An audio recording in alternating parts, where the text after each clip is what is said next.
Jeeva today பார்வையாளர்களுக்கு வணக்கம். இன்றைய நேர்காணலில் தேசிய தவ்ஹீத் கூட்டமைப்பினுடைய ஒருங்கிணைப்பாளரும் தலைவரும் ஆகிய பிஜே அவர்கள். ஐயா, உங்களுக்கு ஜியோ பாலிடிக்ஸை பொறுத்தவரை இன்னைக்கு என்ன நடக்குது அப்படிங்கிறது உங்களுக்கு தெரியும். அதுவும் சமீப காலமாக மீண்டும் காசாவில் யுத்தம் அப்படிங்கிற செய்தி எல்லோருக்கும் தெரிஞ்சிருக்கும். ஏன்னா சமீப காலமாக போர் நிறுத்தம் ஏற்பட்டிருந்தது. ட்ரம்ப் வந்ததுக்கப்புறம் போரை நிறுத்துவேன் என்று சொன்னதுனால போர் நிறுத்தம் ஏற்பட்டிருந்தது. இந்த நிலையில் போர் ஒப்பந்த மீறிகளை மீறி காசாவில் இஸ்ரேல் குண்டு போட்டுருச்சு அப்படிங்கிறது ஹமாஸினுடைய குற்றச்சாட்டாக இருக்கிறது, பாலஸ்தீன மக்களுடைய குற்றச்சாட்டாக இருக்கு. இப்போ 2 நாட்களாக அடிபடுவது ஈரானும் இதில் தலையிட போகுது. ஈரான் ரஷ்யாவோட நல்ல கரம் சேர்க்க போகுது. ரஷ்யாவோட ட்ரம்ப் நல்ல உறவு வச்சிருந்தாலும் ரஷ்யா ஈரானோடையும் நட்பு வச்சிருக்கு. ஸோ ஈரான் இதில் இறங்க போகுதுங்கிற மாதிரி ஒரு தகவல் வருது. அணுசக்தி குறித்தெல்லாம் நீ அணுசக்தி தயாரிக்க கூடாதுன்னு அமெரிக்கா ஈரானுக்கு சொல்லியிருக்கு. ஆனால் ஈரான் முடியாதுன்னு சொல்லியிருக்கு. இந்த நிலையில் கவனிக்க வேண்டியது, ட்ரம்ப் இறங்கி வந்திருக்காரு ஈரானோட சமாதானம் பேச அப்படிங்கிற மாதிரியான பல்வேறு புவிசார் அரசியல் செய்திகள் தொடர்ச்சியா வந்துகிட்டே இருக்கு. இந்த போர் சூழல்ல ஈரானுக்கிட்ட ட்ரம்ப் இந்த அளவுக்கு இறங்கி வருவதற்கான அவசியம் என்ன அப்படிங்கிற ஒரு கேள்வி இருக்கு. ஈரான் பாலஸ்தீன் விஷயத்துல இறங்குச்சுன்னா இஸ்ரேலுக்கு அடி விழுமா, இஸ்ரேல் பின்வாங்குமாங்கிற ஒரு கேள்வி இருக்கு. ரஷ்யா ட்ரம்பை ஆதரித்து கொண்டிருக்கக்கூடிய இந்த புதுவிதமான அரசியல் சூழலில் ஈரானுக்காக அமெரிக்காவை பகிர்ந்து கொள்ளுமா அல்லது ஈரானுக்காக அமெரிக்கா ரஷ்யாட்ட இறங்கி வருமா, இது போன்ற கேள்விகள் வருது.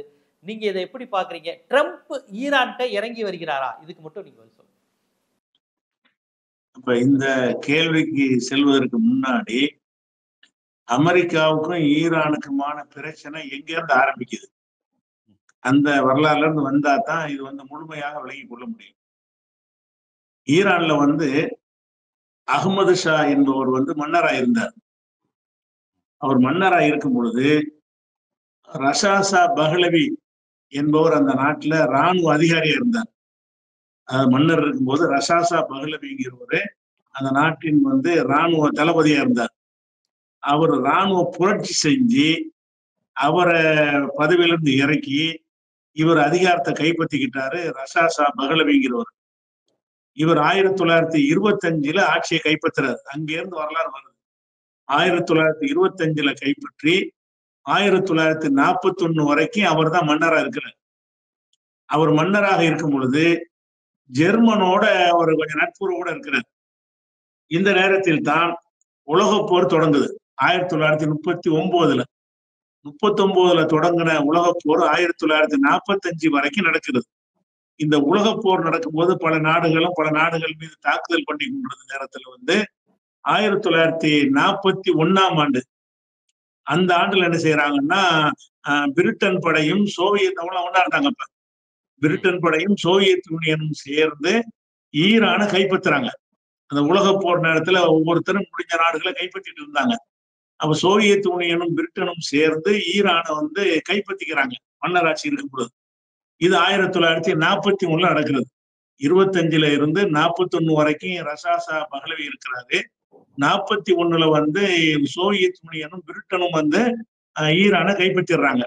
இரண்டாவது உலகப் போர்ல கைப்பற்றிடுறாங்க. கைப்பற்றின உடனே இது ஆங்கிலோ சோவியத் படையெடுப்புன்னு இதுக்கு சொல்றாங்க வரலாறுல. இவர் ஜெர்மன் ஆதரவாளராக இருந்ததுனாலதான் இதை போய் தாக்கி பிடிச்சாங்க. ஏன்னா ஜெர்மன் தான் அவங்களுக்கு எதிரணியில இருந்தது. அப்ப ஹிட்லர்லாம் தோல்வியை தழுவி கொண்டிருக்கும் பொழுது இப்ப ஜெர்மன் ஆதரவாக இருக்கிறார் என்ற காரணத்துக்காக அதை எதிரி நாடாக பாவித்து ஈரானை கைப்பற்றி கொள்கிறார்கள், ஆக்கிரமித்து விட்டார்கள். ஆக்கிரமித்தால் என்ன செய்யறாங்கன்னா, இவரை உடனே வெளியேற சொல்றாங்க, பதவி விட்டு இறங்கு. இந்த மன்னரை பதவி விட்டு இறங்க சொல்லி என்ன செய்யறாங்கன்னா வெளியேற்றிடுறாங்க, நாட்டை விட்டு வெளியேற்றிடுறாங்க. தென்னாப்பிரிக்காவுக்கு நாடு கடத்திடுறாங்க. இவர் மன்னரை என்ன செய்யறாங்க, தென்னாப்பிரிக்காவுக்கு நாடு கடத்தின உடனே அங்க உள்ள பாரம்பரிய பிரகாரம் இவருடைய மகன் முகமது ரஷாசா பஹ்லவிங்கிறது அங்க உள்ள மக்கள் மன்னரை மீண்டும் என்ன செய்யறாங்க, ஏத்துக்கிறாங்க. இவரை நாடு கடத்திட்டாங்க. இவருடைய மகனை என்ன செய்யறாங்கன்னா மறுபடியும் மன்னராக அறிவிக்கிறாங்க, முகமது ரஷாசா பஹ்லவிங்கிறவரை. இவர் மன்னராக இருக்கிற அந்த நேரத்தில் தான் அந்த சோவியத்தும் பிரிட்டனும் சேர்ந்து அங்க ஒரு மக்களாட்சி மாதிரி தேர்தல் நடத்தி ஜனநாயக முறையில ஒரு ஆட்சி முறையை கொண்டு வர்றாங்க. இவங்க ஆக்கிரமிச்ச பகுதியா இருக்கிறதுனால அவர் பொம்மையா தான் மன்னரா இருப்பாரு, தேர்ந்தெடுக்கப்பட்டவர். அப்படி பொம்மையாக மன்னரை வைத்துக் கொண்டு இப்ப இங்கிலாந்துல எல்லாம் வந்து இப்ப அரசி இருக்கிறாங்க, அந்த மாதிரி பேருக்கு அரசியா இருப்பாங்க. அவங்களுக்கு அதிகாரத்துல எதுலையுமே தலையிட முடியாது. முக்கியமான இதுல அந்த மாதிரி இருப்பாங்க தவிர ஜனநாயக முறையில் உள்ள ஆட்சி தான் ஆளுங்கிற அடிப்படையில பிரிட்டன் முறை பிரகாரமே இவங்க என்ன செய்யறாங்கன்னா, நீ மன்னரா இருந்துக்க, ஆனா ஆட்சி நீ செலுத்தக்கூடாது என்று சொல்லி அங்க ஒரு தேர்தல் முறையை கொண்டு வந்து என்ன செய்யறாங்கன்னா, ஆட்சிய மக்கள் ஆட்சி மாதிரி ஒரு ஆட்சி என்ன செய்யறாங்கன்னா ஏற்படுத்துறாங்க. அப்ப இவங்க ஏற்படுத்தின ஒண்ணு என்ன செய்யறாங்கன்னா, அங்க மன்னர் ஜனநாயக அடிப்படையில வந்து இவர் முகமது மொசேத்தேக்னு ஒருத்தர் வந்து பிரதமர் ஆகுறாரு. அதாவது இவர் மன்னரா இருக்கிறாரு, மக்களுக்கு தேர்தல் நடத்தப்படுது, மன்னராட்சி தேர்தல் நடத்த மாட்டாங்க. இவங்க ஆக்கிரமிச்சு கொண்ட காரணத்தினால தேர்தல் நடத்தணும் அப்படின்னு வற்புறுத்தி, பேருக்கு நீ மன்னரா இருந்துக்க, அதாவது இங்கிலாந்து இளவரசி மாதிரி இருந்துக்க, ஆனா மக்களால் தேர்ந்தெடுக்கப்பட்டவங்க நிர்வாகம் பண்ணுவாங்க என்கிற வகையில வந்து முகமது மொசேத்தேக்னு ஒரு ஆள், அவர் வந்து பிரதமரா தேர்ந்தெடுக்கப்படுறாரு. அவர் ஒரு டாக்டர். அவர் தேர்ந்தெடுக்கப்பட்டவங்க என்ன செய்யறாருன்னு கேட்டா, 1953 வரைக்கும் இவர் மன்னர் பிரதமராக இருக்கும் பொழுது 1953 என்ன செய்யறாருன்னு கேட்டா, அவர் அந்த நாட்டிலிருந்து கவனிக்கிறார். நாட்டுல வந்து எக்கச்சக்கமான எண்ணெய் வளம் இருக்கிறது. எந்த அளவு எண்ணெய் இருக்குன்னா, உலகத்தினுடைய எண்ணெய் தேவையில 13% அவங்கள்ட்ட இருக்குது. 12 புள்ளி செல்ற சொல்றாங்க, 13% ஈரான்ல இருக்குது. அது மாதிரி உலகத்துக்கு தேவையான எரிவாயுல 17% அவங்கள்ட்ட இருக்குது. மொத்த உலகத்தினுடைய உற்பத்தியில 17% எரிவாயுவும் 13% எண்ணெயும் குரூடாயிலும் இருக்கிற ஒரு காரணத்தினால இதை நம்ம கைப்பற்றி கொள்ளணும் என்று சொல்லி அமெரிக்காவுடைய பிரிட்டனுடைய நிறுவனங்கள் வந்து இந்த அங்க உள்ள எண்ணெய் கம்பெனிகளை எல்லாம் கையில் எடுத்துக்கொண்டு அவங்க தனதாக்கி கொண்டு வைத்திருந்தார்கள். அப்ப என்ன செய்யறாருன்னா, இந்த முகமது மொசேத்தேக் பிரதமரா வந்த உடனே அனைத்தையும் தேசியமயமாக்குறாரு. அமெரிக்கா கம்பெனிலாம் வெளியேறு, பிரிட்டன் கம்பெனிலாம் வெளியாருன்னு சொல்லி அந்த அமெரிக்காவிலையும் அமெரிக்காக்காரன் தான் எண்ணெயை தயாரிப்பாங்க, பேரு தான் ஈரான். அந்த மன்னர் அமெரிக்காவுடைய பெப்பட் இல்லையா, கைப்பாவை இல்லையா, அவர் இல்லையா அந்த மன்னர்? அந்த அந்த அமெரிக்காவுடைய கைப்பாவையா இருக்கிற மன்னரை வச்சுதான் கையெழுத்து போட்டு வாங்கிட்டாங்க ஆட்சிக்கு வந்த உடனே. அப்பதான் பிரதமர் தேர்ந்தெடுக்கிறாங்க. பிரதமர் தேர்தலுக்கு முன்னாடி அந்த மன்னரை தகப்பன் போன மகன் ஆக்குறாங்கல்ல, அவர் என்ன செய்யறாருன்னா, சரி ஒப்பந்தப்பட்டது லாபம் வரும்னு சொல்லி அவங்களுக்கு அந்த எண்ணெயை எடுக்கவோ அதை வந்து சுத்திகரிக்கவோ தெரியாது. அந்த மாதிரி ஒரு நிலையில இருக்கும் பொழுது இவங்க பிரிட்டனும் அமெரிக்காவும் சேர்ந்து அங்க உள்ள எண்ணெய் நிறுவனங்கள் எல்லாத்தையுமே கைப்பற்றிக்கிட்டு அவங்கதான் மோனோபோலியா இருந்து வியாபாரம் பண்றாங்க. அப்ப இந்த நேரத்துல என்ன செய்யறாருன்னா, இந்த இவரு பிரதமர் கொஞ்சம் நல்லா அவர் யோசிச்சு பாக்குறாரு, நம்ம வந்து நம்ம நாட்டுடைய வளங்கள்லாம் அமெரிக்காவும் பிரிட்டன் கொள்ளடிச்சிட்டு போறாங்க, எவ்வளவு பெரிய செல்வ வளம் வந்து இருக்கிறது இதுல, அதனால எல்லாம் தேசியமயம், அரசாங்கம் தான் சொந்தம், எந்த வெளிநாட்டவருக்கோ எந்த உள்நாட்டவருக்கோ தனிநபர்களுக்கு சொந்தம் கிடையாதுன்னு சொல்லி ஒரு நிலைப்பாட்டை அவர் எடுத்து என்ன செய்யறாருன்னா, அந்த கம்பெனியை காலி பண்ணி மூடுறாரு, தேசியமயமாக்கிட்டாரு. தேசியமாக்கணும்னு அப்ப என்ன செய்யறாங்கன்னு கேட்டா, என்ன நிறுவனங்கள் இருந்துச்சுன்னு சொன்னா, அதாவது ஆங்கிலோ பாரசீக எண்ணெய் நிறுவனம் அப்படி ஒண்ணு, அதே மாதிரி எக்ஸான், அமெரிக்காவுடைய எக்ஸான்ங்கிற ஒரு நிறுவனம், மொபில்ங்கிற ஒரு நிறுவனம், டெக்ஸாகோங்கிற நிறுவனம், கலிபோர்னியா ஸ்டாண்டர்ட் ஆயில்ங்கிற ஒரு நிறுவனம், இந்த நிறுவனங்கள் எல்லாம் தான் எண்ணெயை வந்து எடுத்து விநியோகம் பண்ணக்கூடிய உரிமம் பெற்றிருந்தார்கள்.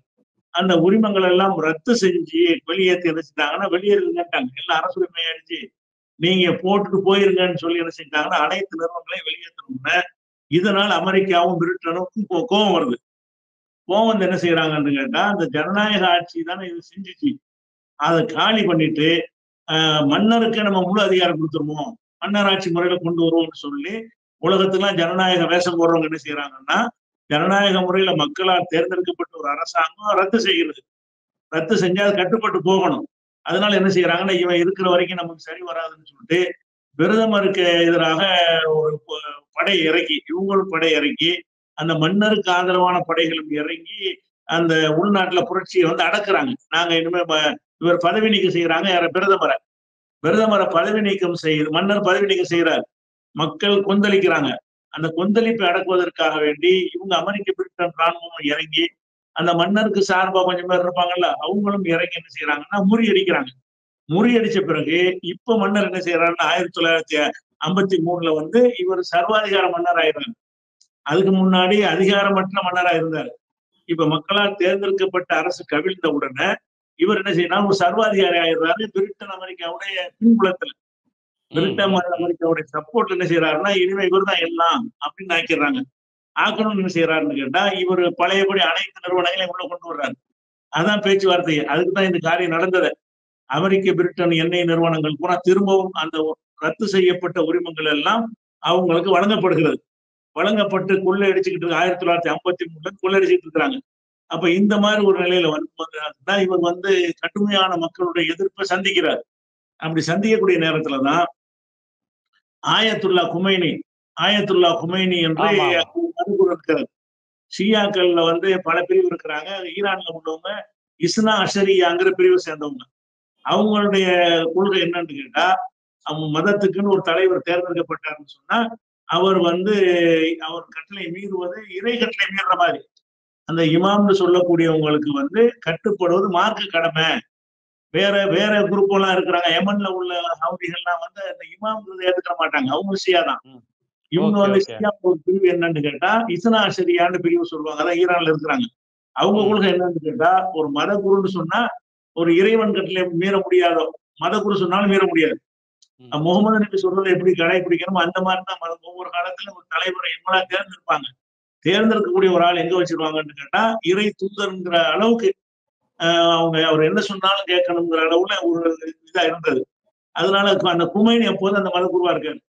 ஆயத்துல்லா குமைனி என்பவர் அந்த நேரத்தில் மதகுருவா இருக்காரு.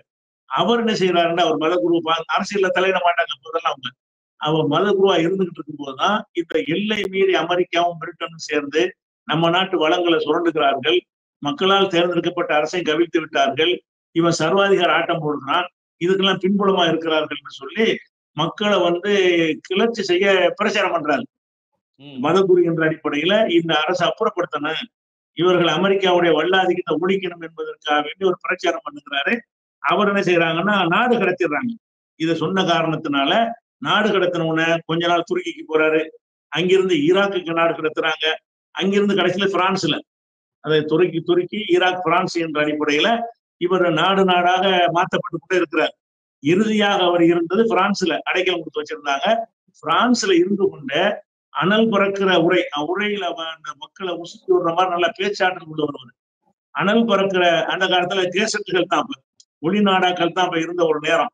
ஒளிநாடாக்கள் வழியாக அவருடைய உரைகள் ஈரான்ல ஒவ்வொரு வீடுகள்லயும் அதை போட்டு காட்டி இந்த ஆட்சி அப்புறப்படுத்தணும். அவருடைய பேச்சு என்னன்னு கேட்டா, அமெரிக்கா பிரிட்டனுடைய ஆதிக்கத்தை ஒழிக்கணும், நம்ம நாட்டுல இருந்து அப்புறப்படுத்தணும்னு சொல்லி மக்களை உசுப்பி விடுறாரு. சில அறிக்கைகள் மூலமா மக்களை தூண்டுறாரு. ஆனா நாட்டுல இருந்து செய்யல. ஆனா எதிர்த்து வரக்கூடிய மக்களை எல்லாம் அந்த முகமது ரசாசா பஹ்லவிங்கிறவர் தகப்பனாரு. அவருக்கு பிறகு ஆட்சிக்கு வந்தவர் முகமது ரசாசா பஹ்லவி. ரெண்டுலையும் பேர் வரும், முகமது சேர்த்துக்குவாங்க. இவர் தான் இப்ப சர்வாதிகார மன்னரா இருக்கிறார். இவர் அடக்குமுறை, மக்களுக்கு எதிராக இராணுவத்தை ஏவிட்டு காவல்துறை ஏவிட்டு இந்த போராட்டங்களை நசுக்கிறாரு. கடுமையான முறையில, கொடூரமான முறையில சிறைச்சாலை சித்திரவதைகள் இப்படி எல்லை மீறி போகிறது. ஆனாலும் மக்களுடைய கொந்தளிப்பு நாளுக்கு நாள் அதிகரிச்சுட்டு வருது. ஒரு கட்டத்துல என்ன ஆகுதுன்னு கேட்டா, இவங்களுடைய மக்களுடைய எதிர்ப்பை சமாளிக்க முடியாம இவரே என்ன செய்யறாருன்னா ஓட்டம் பிடிக்கிறாரு. மொத்தப்பொருள், அதாவது 1953 இருந்து 79 வரைக்கும் ஆட்டம் போடுறாரு. 53 முழு அதிகாரம் படைத்த மன்னனா, 41 மன்னராக ஆகுறாரு. 53 முழு அதிகாரம் படைத்த மன்னர் ஆகுறாரு. 53 இருந்து 1979 வரைக்கும் இவர் தான் எல்லாமே இருக்காரு. அப்ப சர்வ உலக சக்தி வாய்ந்த மன்னர் என்று சொல்ற அளவுக்கு இந்த முகமது ரசாசா பஹ்லவி இருக்கும் பொழுதுதான் ஆயத்துல்லா குமைனியுடைய அந்த புரட்சிகரமான மக்களை மத அடிப்படையில நம்பிக்கை அடிப்படையில் தூண்டி விட்ட காரணத்தினால அவர் நாட்டுல இருக்க முடியாத, ராணுவம் கட்டுப்பட மாட்டேங்கிற ஒரு கட்டத்துல இவர் சொல்லிக் கொள்ளாம என்ன செய்யற, நாட்டை விட்டு ஓடி போய் எகிப்துல தஞ்சம் அடைகிறார். எகிப்து ஓடி பக்கத்து நாட்டை எகிப்துல போய் தஞ்சம் அடைந்து அங்கே 1980 ஒரு வருஷம் அங்க இருந்து அங்க மரணிச்சிட்டார். அப்ப அவர் அதிபர் இல்லாத ஒரு நிலை, அதிபரை நாட்டை விட்டு மன்னரை வச்சுட்டாங்க. அப்ப அந்த கொந்தளிப்பு எவ்வளவு கடுமையா இருந்துச்சுன்னா அந்த மன்னரை இருக்க முடியல. அமெரிக்காவுடைய பின்புலம் இருந்து கூட, அமெரிக்கா பிரிட்டனுடைய ராணுவ சப்போர்ட் இருந்தும் கூட, இவருக்குன்னு சில ராணுவ படைகள் இருந்தும் கூட அவரால் அந்த மக்கள் ஒட்டுமொத்த மக்களும் இப்ப கூட காமினி இருக்காரு, இவருக்கு முழு மக்கள் ஆதரவு கிடையாது. இவர் நிப்பாட்டின வேட்பாளர்களை தோத்துட்டு இவருக்கு ஆப்போசிட் உள்ளவர் தான் ஜெயிச்சிருக்கிறார் பிரதமரா. அந்த அளவுக்கு இவருக்கு ஒரு 50-50 லெவல்ல தான் இப்போ உள்ளவருக்கு அரசியல் ஆதரவு இருக்கிறது. மத ரீதியில அவங்க கட்டுப்பட்டால அன்னைக்கு கொமேனிக்கு 100% இருந்தாங்க. ஆயத்துல்லா ஹுமைன் இருந்தார், அவருக்கு வந்து 100% மக்கள் அவருக்கு பின்னாடி நின்றாங்க. அதனால எல்லா மக்களும் திரண்டு, குறிப்பாக மாணவர்கள் திரண்டு நின்ற உடனே ஒண்ணு செய்ய முடியாம 1979 அவரை விரட்டி விட்டவுடனே 79 பிரான்ஸ்ல இருந்து வர்றாரு ஹுமைனி. வரும் பொழுது ஒட்டுமொத்த நாடு திரண்டு அவர் வரவேற்குது. ஒட்டுமொத்த நாடு வரலாற்றுல அவ்வளவு பெரிய கூட்டம் யாரும் கூட்டது இல்லைங்கிற அளவுல அவர் நம்ம நாட்டுக்கு வர்றாருன்னு வந்து என்ன செய்யறாருன்னு கேட்டா, இப்ப அவர் என்ன டிசைட் பண்றாரு அதான் முடிவு. இப்போ உள்ள நிலைமை என்னன்னு கேட்டா எல்லாம் மன்னர்களே ஒண்ணும் கிடையாது. இப்ப இந்த கொம்யூனி என்ன டிசைட் பண்றாரு அதான் முடிவுன்னு வந்தவுடனே அவர் அவங்களுடைய மத குருக்களையும் அரசியல் தலைவர்களையும் அழைத்து ஒரு சிஸ்டத்தை உண்டாக்குறாரு. என்ன உண்டாக்குறாருன்னு கேட்டா, இந்த நாடு வந்து ஒரு இஸ்லாமிய குடியரசாக இருக்கும்.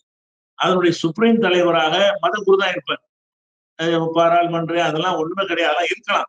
அதெல்லாம் இருந்தாலும் ஒரு விஷயத்துல சுப்ரீம் லீடர் முடிவு எடுத்தாருன்னு சொன்னா பாராளுமன்றம் எடுத்த முடிவுக்கு மாற்றமாக கூட அவர் எடுக்கலாம். அதுதான் கட்டுப்படணும்.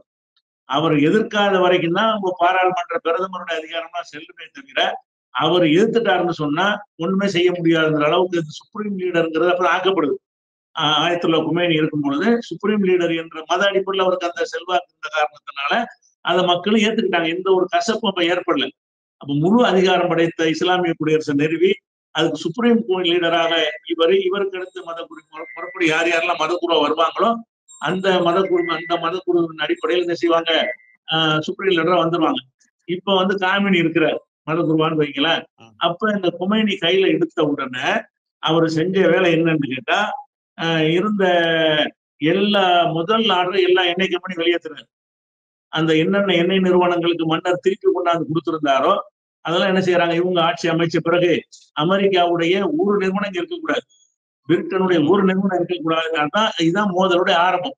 அமெரிக்காவுக்கு ஈரானுக்குமான பகைக்கு என்ன காரணம்னு கேட்டா, இந்த 12% எண்ணெயையும் 17% எரிவாயு வைத்து கொள்ளையடிப்பதற்கு தான் ஈரானுக்குள்ள அவங்க இந்த வேலையெல்லாம் செஞ்சாங்க. அந்த மக்கள் அனைவரும் விழித்து கொண்ட காரணத்தினால எந்த ஒரு நாட்டிலும் இவங்க வெளியேற்றப்பட்டது கிடையாது. நுழைஞ்ச எந்த நாட்டிலையும் அவங்களுடைய நிறுவனங்கள் இருந்துகிட்டே இருக்கும். ஈராக்ல போர் தொடுத்து ஈராக்கை விட்டு வெளியேறதுனால அந்த எண்ணெய் நிறுவனங்களுடைய பிடியை கையில வச்சுட்டு இருக்கிறாங்க. சவுதியுடைய எண்ணெய் நிறுவனங்களுடைய பிடி இவங்க கையில தான் இருக்கிறது. ஒவ்வொரு கத்தார்ல உள்ள எண்ணெய் நிறுவனங்களுடைய பிடி அமெரிக்க கையில தான் இருக்கிறது. எல்லா அமெரிக்க நிறுவனங்கள் தான் அதை எடுக்கக்கூடிய ஒப்பந்தம் போட்டு நாங்க தான் இதை எடுப்போம், நாங்க தான் சுத்திகரிப்போம், நீங்க உங்களுக்கு தொகையை வாங்கிக்கிட்டு சின்னதா ஒரு பணத்தை கொடுத்து இந்த நாடுகள் எல்லாம் கையில போட்டுருக்குறாங்க. சிரியா வரைக்கும் அமெரிக்கா தான் எண்ணெய் எடுத்துக்கிட்டு இருக்குது அதிகமான இடங்கள்ல. அப்படி இருக்கும் பொழுது ஈரான்ல தான் 0 வாக்கி அனுப்புனாங்க. சொத்தமா இருக்கக்கூடாது, அமெரிக்காங்கிற வாடகை இருக்கக்கூடாதுன்னு சொல்லி ஒரு சொட்டு ஆயில் கூட எடுக்க முடியாத அளவுக்கு கம்ப்ளீட்டா வெளியேற்றினார். குமேனி செஞ்சார். அமெரிக்காவுடைய அந்த வல்லாதிக்கத்துக்கெல்லாம் அஞ்சாம அவர் என்ன செஞ்சாரு, அனைவரும் வெளியேறுங்க என்று சொல்லி எல்லாத்தையும் வெளியேற்றினார்.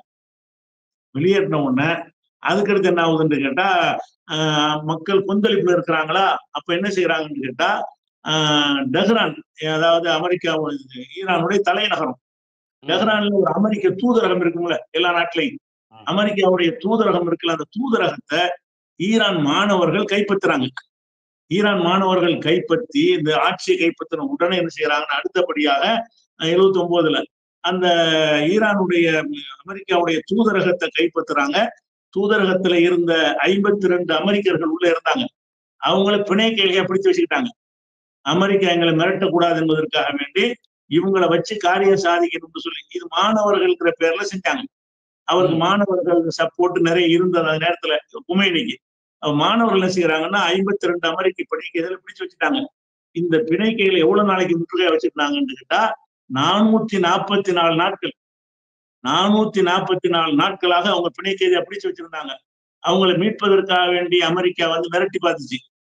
இவங்க ஈரான் ஒத்துக்கல, பணியல. ஏன் பணியல, இவங்க இந்த ஈரான்ல இருந்து எண்ணெய் நிறுவனங்களா வெளியேற்றின பிறகு அமெரிக்கா என்ன செய்யுதுன்னு கேட்டா, அமெரிக்காவும் பிரிட்டனு நிறைய பொருளாதார தடையை போடுறாங்க.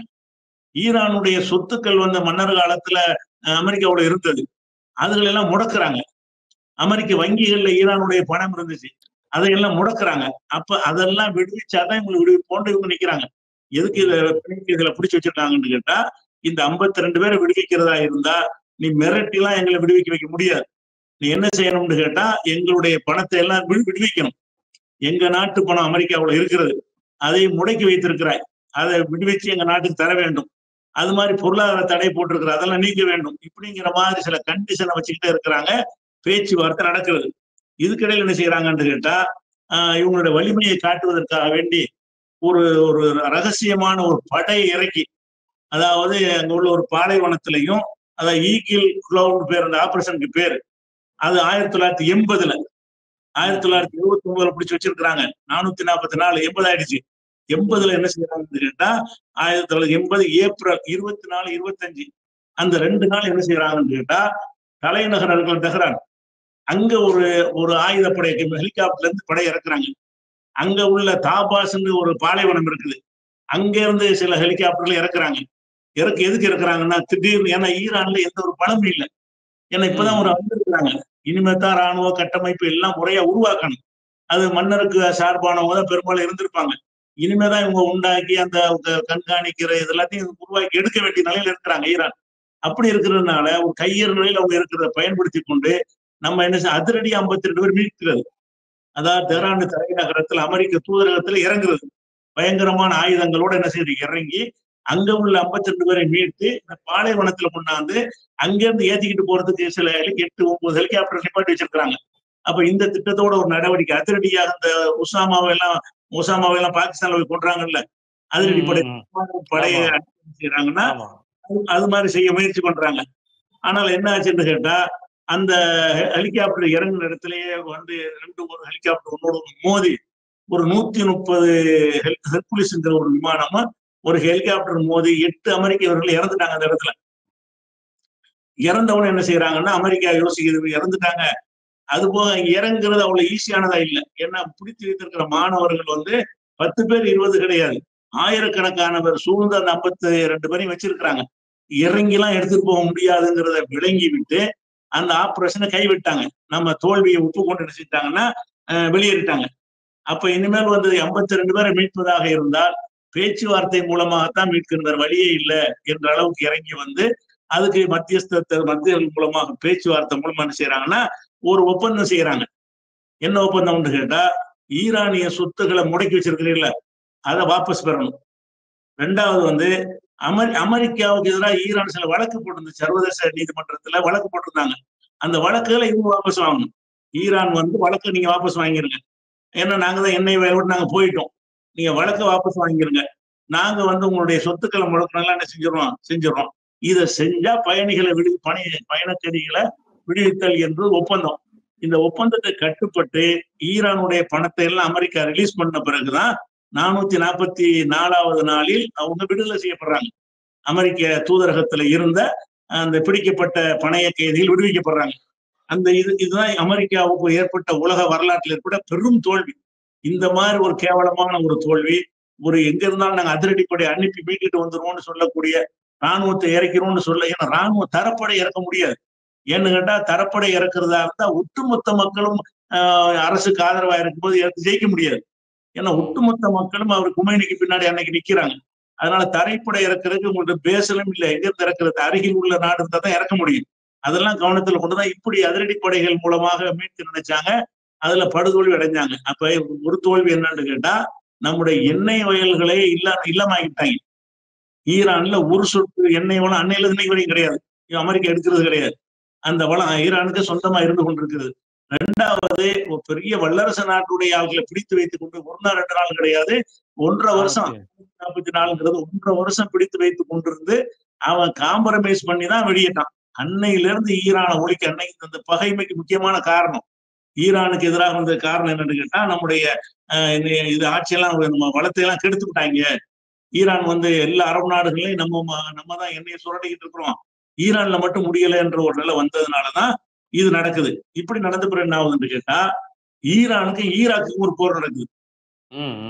ஈராக்கு உள்ள போர் என்னன்னா 1980 இவங்க விடுவிச்சாங்கல்ல அந்த வருஷம், இந்த பணைய கைது விடுவிச்ச ஆண்டில் தான் ஈராக்ல என்ன செய்யறாங்க, சதாம் ஹுசேனுக்கு ஒரு பெரிய ஒரு நோய் அவருக்கு, வளமான பாதையெல்லாம் பிடித்துக் கொள்வது ஒண்ணு கோயில் தொகை பிடிக்க போய்தானே அந்த அமெரிக்கா தான் வந்துச்சு.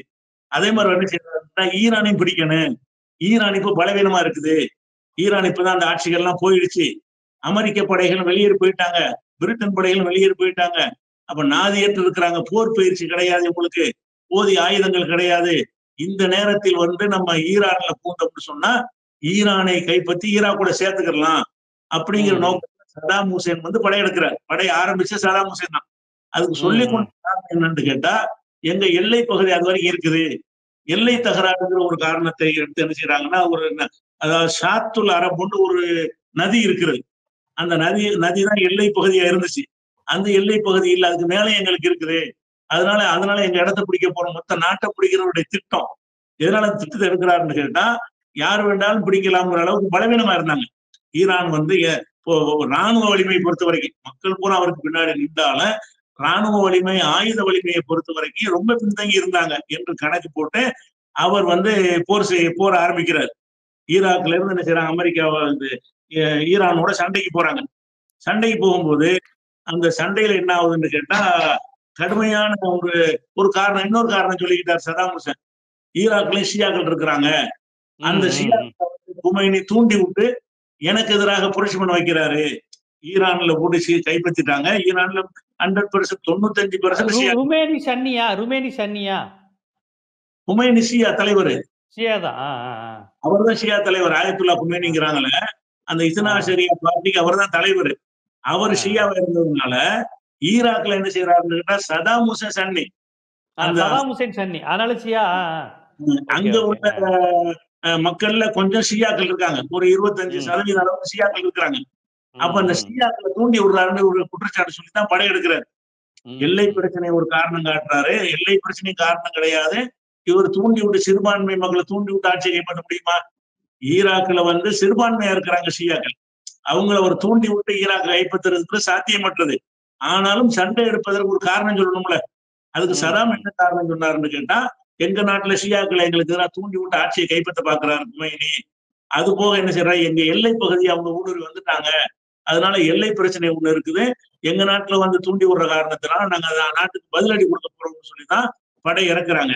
ஆனா வேடிக்கை என்னன்னு சொன்னா, இவங்க வந்து நினைச்ச அளவுக்கு ஈரானை ஜெயிக்க முடியல. 80ல ஆரம்பிச்ச அன்னைக்கு ஒரு மனித கணக்குப்படி பார்த்தா 6 மாசத்துல முடிச்சிடலாம். அப்படியான பலவீனத்துலதான் ஈரான் இருப்பதாக உலகம் நினைச்சிட்டு இருந்துச்சு. ஆனால் எப்படி இருந்தது என்று கேட்டால், 80ல ஆரம்பிச்ச சண்டை 88 வரைக்கும் ஈரான் தாக்கு பிடிக்கிறது. 10 லட்சம் பேர் ரெண்டு தரப்புலையும் கொல்லப்பட்டாங்க.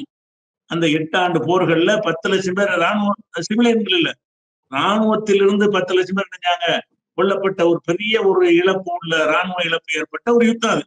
அப்ப 8 ஆண்டுகள் போர் செஞ்சு ஈராக்குனால ஈரானை வெல்ல முடியல. எந்த அளவுக்குன்னு கேட்டா, இந்த போர் நடந்தது அமெரிக்காவுடைய தூண்டுதல்ல இல்லாவிட்டாலும், போர் நடந்த பிறகு அமெரிக்கா என்ன செய்யறாங்கன்னு கேட்டா, ஈராக்கை ஜெயிச்சா நம்ம மறுபடியும் அந்த ஒப்பந்தங்களை ஈரான்ல போட்டுடலாம் என்பதற்காக வேண்டி ராணுவ உதவி செய்யறாங்க, படைபலத்தை கொண்டு உதவி செய்யறாங்க, உளவு தகவல் மூலமா உதவி செய்யறாங்க.